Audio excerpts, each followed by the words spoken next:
बिस्मिल्लाहिर्रहमानिर्रहीम। अस्सलाम वालेकुम दोस्तों, इससे पहले हमने वीडियो बनाई थी निस्फ शाबान की इबादत के मुतालिक और उनके रोज़ों के मुतालिक। उसमें हमने डिटेल से अहादीस के सही और हसन होने पर बात की थी हमने। आज हम बात करते हैं कि ताबईन रहमहुमुल्लाह और मुहद्दिसीन और उलमाए अहले हदीस इस बारे में क्या कहते हैं, क्योंकि उलमा अहले हदीस इसके मुखालिफ हैं मौजूदा वाले, लेकिन पुराने वाले इसके मुखालिफ नहीं थे। इसमें सबसे ज़्यादा मुखालफत जो करने वाले शेख ज़ुबैर अली ज़ई हैं और उसके मुतालिकीन और बिलखुसूस इंजीनियर मोहम्मद अली मिर्ज़ा जो दोगली पॉलिसी पर चलता है। इस पर हमने वीडियो भी बनाई है कि ये पहले कहता था कि ज़ईफ़ हदीस बिल्कुल मौजू मरदूद है, इस पर कुछ अमल नहीं किया जाएगा, लेकिन बाद में कहता हाँ फ़ज़ाइल में ज़ईफ़ हदीस पर अमल किया जा सकता है। पहले यही शाबान की निस्फ के मुतालिक जो इबादत की जाती है उसमें बड़ा ज़ोर देता था, इसको बिदत कहता था। और दूसरी वीडियो में कहता है हाँ ज़ईफ़ हदीस भी मिल जाए तो उस पर अमल किया जा सकता है, और कहता है कि शाबान की जो 15वीं शाबान में जो इबादत की जाती है इस पर ज़ईफ़ हदीस है। भाई ज़ईफ़ हदीस पर अमल किया जा सकता है तो यहाँ क्यों नहीं किया जा सकता? ये इसकी दोगली पॉलिसी, क्योंकि इसने ये दोगली पॉलिसियाँ अपने बाब ज़ुबैर अली ज़ई से सीखे हैं। तो आज हम बात करते हैं ज़ुबैर अली ज़ई। उनकी किताब है बिदअत का रद्द। उस पर वो लिखते हैं कि हर ऐसा अमल या अकीदा जिस पर कुरान हदीस और इजमा से दलील न हो, चूँकि इस्लाम के बेहतरीन सुनहरी दौर खैरुल कुरून का दौर, लिहाजा बाज़ उलमा ने यह भी सराहत की है कि खैरुल कुरून में इसका वजूद न हो और उसे वो सवाब समझ कर अपनाया जाए, उसे बिदअत कहते हैं। यानी कुरान में उसकी दलील हो, हदीस में हो या खैरुल कुरून में से अगर वो अमल पाया जाता है तो उसको हम बिदअत नहीं कहेंगे। तो क्या निस्फ शाबान का जिक्र जो है वो अहादीस में नहीं है? कसीर तादाद में अहादीस है। और क्या इबादत का जिक्र कुरान पाक में नहीं? अल्लाह तो खुद फरमाता है कि तुम मेरा जिक्र करो, अला बिज़िक्रिल्लाह तत्मइन्नुल कुलूब, कि अल्लाह के जिक्र से सुन लो कि दिलों को चैन मिलता है। नमाज का हुक्म है। तो ये जो आज हम बात करेंगे ख़ास तौर पर खैरुल कुरून पर और अहले हदीस उलमा। इससे पहले हमने जो अहादीस आपको बताई थी जिसका खुलासा ये है कि हज़रत मुआज़ रदी अल्लाह तआला अन्हु बयान करते हैं कि आप सल्लल्लाहु तआला अलैहि वसल्लम इरशाद फरमाए, अल्लाह ताला ने इस शबान की रात अपनी मखलूक की तरफ मुतवज्जे फरमाता है, बस मुशरिक और कीना परवर के सिवा हर एक की बख्शिश फरमा देता है। सही इब्न हिब्बान में हदीस है 5665। इसको शेख शुएब अरनौत कहते हैं, यह सही रिवायत है। और इसके अलावा शेख अलबानी सिलसिला अहादीस सहीहा में इसको कहते हैं कि जनाब ये सही रिवायत है। 1144 नंबर सिलसिला अहादीस सही है और जिल्द 3 सफ़र नंबर 135। और इमाम हैसमी रहमतुल्लाह अलैह कहते हैं इसके तमाम रावी सिका हैं। और इसके अलावा शेख अलबानी की किताबें हैं सही अत-तरगीब व तरहीब, उसमें 1046 नंबर पर कहते हैं ये रिवायत हसन सही है। और इस्लाहुल मसाजिद में कहते हैं ये हदीस सही है, 99 नंबर पर रिवायत है। इसके अलावा दूसरी रिवायत है जिसको इमाम बाज़ार ने कहा कि इस पर अमल करना चाहिए, और इब्न हजर अस्क़लानी रहमतुल्लाह अलैह कहते हैं ये हदीस हसन है।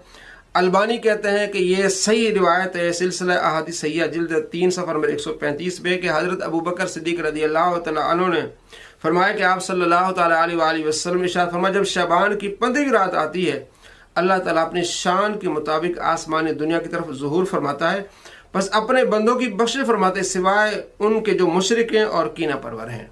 तो इसको कौन सही कह रहा है? जनाब अलबानी सही कह रहे हैं और इब्न हजर अस्क़लानी रहमतुल्लाह अलैह हसन कह रहे हैं। इमाम बाज़ार कहते हैं कि ये हज़रत अबू बकर सिद्दीक़ से है, ये आली सनद है इसकी। तो ये मैंने कुछ रिवायात आपको सुनाई, इसके अलावा बहुत सारी रिवायत मैंने इससे पहले सुनाई थी। हदीसों से साबित है इस रात की फजीलत का, और ताबईन इस रात पर अमल करते थे। इमाम मकहूल मुहद्दिस हैं, मशहूर ताबई हैं, उनके बारे में आता है कि वो इस रात को जागते थे और उनके साथी जागते थे। इमाम इब्न रजब हम्बली रहमतुल्लाह अलैह लिखते हैं इस बारे में, उनकी किताब है लताइफुल मारिफ सफ़ा नंबर 138 पे, कि अहले शाम में ताबईन किराम इस रात को जागते थे, जैसे इमाम खालिद बिन मादान, इमाम मकहूल, इमाम लुकमान बिन आमिर वगैरह 15वीं शाबान की रात की ताज़ीम करते थे और इस रात को इबादत में ज़्यादती की कोशिश करते थे। और उनसे लोगों ने ये अखज़ किया कि इस रात में खूब इबादत करनी चाहिए और इसकी अज़मत की वो मोतरिफ थे। इमाम मकहूल, इमाम खालिद बिन मादान मशहूर ताबईन ये इस रात को जागते थे और इबादत करते थे। अब यह देखें दोगली पॉलिसी का तरीक़ेकार आप देखें। शेख ज़ुबैर ज़ई अपना रिसाला नंबर 5 सफ़ा नंबर 9 पर लिखते हैं कि इमाम मकहूल फरमाते हैं कि शाबान को अल्लाह ताला ज़मीन वालों की तरफ मुतवज्जे फरमाता है, پھر وہ کافر اور ایک دوسرے سے دشمنی رکھنے والوں کے سوا سب کی بخشش فرماتا ہے۔ کہتے ہیں یہ روایت حسن ہے لیکن یہ حدیث نہیں ہے بلکہ امام مقبول کا قول ہے۔ 15 شعبان والی کوئی روایت جو ہے آپ صلی اللہ تعالیٰ علیہ وآلہ وسلم سے کہتے ہیں یہ صحیح طور پر ثابت نہیں، حالانکہ شیخ البانی کہتے ہیں کثیر تعداد میں اپنے کتب میں، اور ابن حجر اسقلانی کہتے ہیں، شعیب ارنوت کہتے ہیں، امام حیثمی کہتے ہیں کہ آپ صلی اللہ تعالیٰ علیہ وآلہ وسلم فرماتے ہیں کہ اس شعبان کی رات کو جاگو اور اس کی بہت زیادہ فضیلت ہے۔ کہتے نہیں، ہاں امام مقبول اپنی طرف سے کہیں گے کہ اللہ تبارک و تعالیٰ متوجہ ہوتا ہے اور لوگوں کی بخشش فرماتا ہے، امام مقبول اپنی طرف سے کیسے کہہ سکتے ہیں؟ ظاہر ان کے پاس کوئی روایت ہے، اس روایت کی بنا پر وہ کہہ رہے ہیں۔ اچھا، اس کی دوگلی پالیسی دیکھیں۔ شیخ زبیر سے پوچھا گیا، ان کا رسالہ ہے الحدیث 55 نمبر رسالہ اور صفحہ نمبر 12 پہ کہتے ہیں کہ پانی پینے کے بعد یہ جو مذکورہ دعا امام حسن سے ثابت ہے، امام حسن بصری سے، لہذا پانی پینے کے بعد آثار سلف صالحین کو مد نظر رکھتے ہوئے یہ دعا پڑھنا جائز ہے۔ کسی نے پوچھا کہ الحمدللہ الذی سقاناہ عذبا فرعناہ برحمتی ولم یجعلہ ملحن، یہ جو دعا ہے کیا پانی پینے کے بعد پڑھنی چاہیے؟ فرماتے ہیں ہاں حدیث میں تو نہیں ہے، لیکن چونکہ خیر القرون کے امام ہیں حسن بصری رحمۃ اللہ علیہ، وہ یہ پڑھا کرتے تھے، اس لیے یہ پڑھنا جائز ہے۔ بھائی وہ امام مقبول پڑھتے ہیں، وہ خود کہہ رہے ہیں کہ اس رات کی بڑی فضیلت، اس کو آپ مان نہیں رہے، اور کہتے ہیں یہاں خیر القرون ہے نا، اس لیے کہ امام حسن بصری کہتے ہیں تو اس دعا کو پڑھنے میں کوئی حرج نہیں ہے۔ تو یہ کوئی حرج نہیں ہے، یہ بدعت نہیں ہے، امام حسن بصری کر رہے ہیں یہ بدعت نہیں ہے، اور وہاں امام مقبول کر رہے ہیں، خالد بن معدان کر رہے ہیں، وہ بدعت کیسے ہو گئی؟ وہ بھی تو خیر القرون کا ہے، لیکن دوگلی پالیسی، کیونکہ یہ اہل سنت کرتے ہیں۔ اچھا، خیر القرون میں کیا ہے؟ 3 زمانے، تقریباً تیسری صدی تک یہ خیر القرون کہلاتا ہے۔ صحابہ، تابعین، تبع تابعین، اہل مکہ کا عمل۔ امام فاقی رحمۃ اللہ علیہ، امام فاقی رحمۃ اللہ علیہ جن کی وفات 272، خیر القرون کے یہ امام ہیں، امام بخاری مسلم کے جو ہے وہ ہم اثر ہیں، وہ مکے کے حالات بتاتے ہیں اس زمانے کے۔ 272 فوتوں سے پہلے کے زمانے، کہتے ہیں مردوں اور عورتوں کی اکثریت مسجد میں آتی، نماز پڑھتے، طواف کرتے، اپنی رات کو زندہ رکھتے، صبح تک تلاوت کرتے، مسجد حرام میں بیٹھے رہتے، حتیٰ کہ وہ قرآن پاک مکمل کر لیتے اور نمازیں پڑھتے رہتے، ایک رات میں 100 رکعت نفل پڑھتے، اور ہر رکعت میں فاتحہ اور فاتحہ کے بعد 10 مرتبہ سورہ اخلاص پڑھتے، اور زمزم سے پانی پیتے، غسل کرتے، اور اس کو مریضوں کے لیے محفوظ کر لیتے، اس کے ساتھ اس رات میں برکات حاصل کرتے۔ اور اس بارے میں بہت ساری روایات بھی ہیں، اخبار مکہ جلد 3 صفحہ نمبر 84۔ یہ خیر القرون کا عمل ہے کہ اس وقت مکہ میں تابعین، تبع تابعین سارے یہ عمل کر رہے ہیں۔ کہتے ہیں خیر القرون کا عمل آ جائے گا تو وہ بدعت نہیں ہوگا۔ اب آپ بدعت کیوں کہہ رہے ہیں جناب؟ آپ کے اصول کدھر گئے؟ امام حسن بصری دعا پڑھے، آپ کہتے ہیں ٹھیک ہے جائز، اس کا ثواب ملے گا۔ امام مقبول کریں، خالد بن معدان کریں، امام فاقی کہیں کہ یہ مکے والوں کا عمل تھا کہ 15ویں شعبان کو رات کی عبادت کرتے، پوری رات جاگتے تھے، 100 نفل پڑھتے تھے، ہر نفل میں سورہ فاتحہ کے بعد 10 مرتبہ سورہ اخلاص پڑھتے تھے۔ اور امام ذہبی رحمۃ اللہ علیہ محدث ابن عساکر کے بارے میں لکھتے ہیں، ان کی کتاب امام ذہبی کے سیر اعلام النبلاء جلد 15 صفحہ نمبر 269 میں لکھتے ہیں، اور تذکرۃ الحفاظ میں بھی لکھتے ہیں جلد 4 صفحہ نمبر 184 پہ، اور تاریخ اسلام میں بھی لکھتے ہیں۔ کہتے ہیں امام علی بن حسین ابن عساکر صاحب تاریخ دمشق، یہ سب سے بڑی ان کی کتاب ہے تاریخ دمشق، المتوفی 571 جی، آپ کے بیٹے فرماتے ہیں کہ میرے والد با جماعت نماز پر ہمیشگی کرتے، تلاوت قرآن ہر جمعہ کو مکمل کرتے، اور رمضان کے ہر دن میں ایک قرآن پڑھتے، اور مینار شرکیہ میں اعتکاف کرتے۔ آپ بہت زیادہ نوافل ذکر و اذکار کرتے، نصف شعبان کی اور عیدین کی راتیں نفل نماز پڑھتے، اور نماز تسبیح کے ساتھ زندہ کرتے، یعنی نصف شعبان میں پوری رات تسبیح پڑھتے اور ان راتوں کو زندہ کرتے، یعنی پوری رات نماز پڑھتے رہتے نصف شعبان اعتکاف میں۔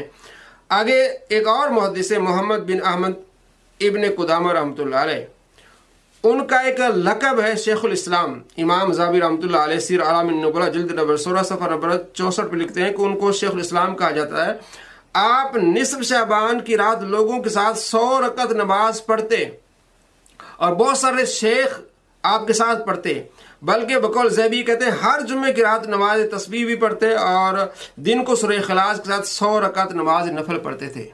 इब्ने कुदामा मुहद्दिस, तो मुहद्दिसीन का ही अमल है। इब्ने असाकिर रहमतुल्लाह अलैह के अमल है। इमाम फाकी कहते हैं ये मक्की वालों का अमल है। और इमाम खालिद बिन मादान ताबी का अमल, इमाम मकहूल का अमल है, लुकमान बिन आमिर का, ये ताबीन सब ये अमल कर रहे हैं। तो ये बिदअत कैसे हुआ? और अहादीस भी इसको सपोर्ट कर रही हैं, जिसको अलबानी कहते हैं सही है, इब्न हजर अस्कलानी कहते हैं हसन है, इमाम हैसमी कहते हैं कि हसन है, शुएब अर्नौत कहते हैं कि सही है, और बहुत सारे मुहद्दिसीन। आगे आइए, इनके जो बड़े हैं शेखुल इस्लाम इब्न तैमिया, उनसे पूछा गया इस रात के बारे में, कहते हैं बस आपने जवाब दिए नहीं हैं कि जब कोई आदमी निस्फ शबान की रात तन्हा या ख़ास जमात के साथ नमाज पढ़ता है जैसा कि असलाफ में से ग्रोह करता था, वो अच्छा है। फतावा मजमूल फतावा इब्न तैमिया जिल्द 23 सफ़ा नंबर 56 पे लिखते हैं कि बहुत अच्छा काम है अगर कोई करते हैं।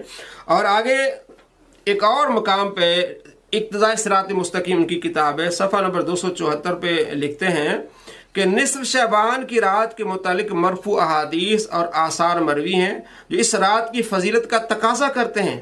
बाज़ उलमा सलफ़ ने तो इस रात में नमाज की बहुत तखसीस की है और सवाब बताए हैं। कुछ लोगों ने तान किया, लेकिन इसमें इबादत करना बहुत अच्छा काम है। और इसके फ़ज़ाइल में असानीद मसानीद सुनन भी हैं, रिवायात हैं इस बारे में। ये देखें, ये इब्न तैमिया कहते हैं। और सनाउल्लाह अमर तसरी का मौक़िफ़ सुनिए। उनसे सवाल किया गया 15वीं शबान को या शब कदर का कोई सबूत है, इसके बारे में आप क्या कहते हैं? जवाब दिया, इस रात के मुतालिक ज़ईफ़ रिवायतें हैं। इस दिन कोई कार खैर करना बिदअत नहीं है। इन्नमल आमाल बिनियात के तौर पर सवाब मिलेगा। फतावा सनाइया जिल्द नंबर 1 सफ़ा नंबर 654। कहते ज़ईफ़ है, चलो ज़ईफ़ ही मान लो, कहते करनी चाहिए। अब्दुर्रहमान मुबारक पूरी से पूछा गया तो वो कहते हैं बातबार मजमूई तौर पर उन लोगों पर हुज्जत है जो इस रात के मुनकिर हैं कि बहुत सारी रिवायात इस बारे में, और निस्फ शबान की फजीलत में कोई चीज़ साबित नहीं, उन पर यह हुज्जत है, बहुत सारी रिवायात हैं, ये जो हमने आपको पहले भी सुनाई। और इसके अलावा अब्दुल्ला मुहद्दिस इनका है अब्दुल्ला रोपड़ी, वो भी कहता है कि 15वीं का रोज़ा भी रखने में कोई हर्ज नहीं है, सवाब है। रोज़ा रखने में कोई हर्ज नहीं, तो ज़ाहिर रात की बात में कोई हर्ज नहीं है। तो इस पर मैंने पिछले दिनों भी वीडियो बनाई थी कि 8 उलमाए अहले हदीस इस रात को मानते हैं। और इसके अलावा एक बहुत बड़ा मैं आपको हवाला देना चाहूँ इब्ने रजब हम्बली रहमतुल्लाह अलैह का। वो क्या कहते हैं, उनकी किताब है लताइफुल मारिफ। कहते हैं 15वीं की शबान को क़याम करो, बस इसी रात की वजह से इस महीना को बुजुर्गी मिली है। कितने ही नौजवान हैं जो रात अमन के साथ गुजारते हैं और उनको मुर्दों के सहीफे में लिख दिया जाता है। बस नेकी के कामों में मरने से पहले सबकत करने की कोशिश करो। मौत के अचानक आने से पहले इसका अंदाज़ा कर लो और इसके दिन का अल्लाह के लिए रोज़ा रखो और इससे अच्छी उम्मीद रख, ताकि उसके साथ मुसीबत के वक्त कामयाबी हासिल कर। इस रात को इबादत कर, रोज़ा रख अगले दिन और रात को जाग। ये मुहद्दिसीन कह रहे हैं, हुक्म दे रहे हैं कि ऐसा करना चाहिए। तो ये बातें आपके सामने आ गई कि खैर कुरून में अमल होता था, ताबईन अमल करते थे, मुहद्दिसीन अमल करते थे, और उलमा अहले हदीस भी इसको मानते थे। इसको बिदअत कहने वाले खुद बिदअती हैं। उन्हें होश के नाखुन रहने चाहिए कि जो मुसलमान रात को अल्लाह की बात करते हैं अब उनको रोकते हैं। वमन अज़लमु मिम्मन मना मसाजिदल्लाह अन युज़करा फ़ीहा इस्मुहु व सअ फ़ी ख़राबिहा। उससे बड़ा जालिम कौन है जो अल्लाह के जिक्र से रोके और मस्जिदों को ताले लगवाने की कोशिश करे और बंद करने की कोशिश करे, अल्लाह के जिक्र से रोके। अल्लाह करीम हमें अपना जिक्र करने की तौफीक नसीब फरमाए और इस रात को जागने की तौफीक नसीब फरमाए। अस्सलामु अलैकुम रहमतुल्लाहि।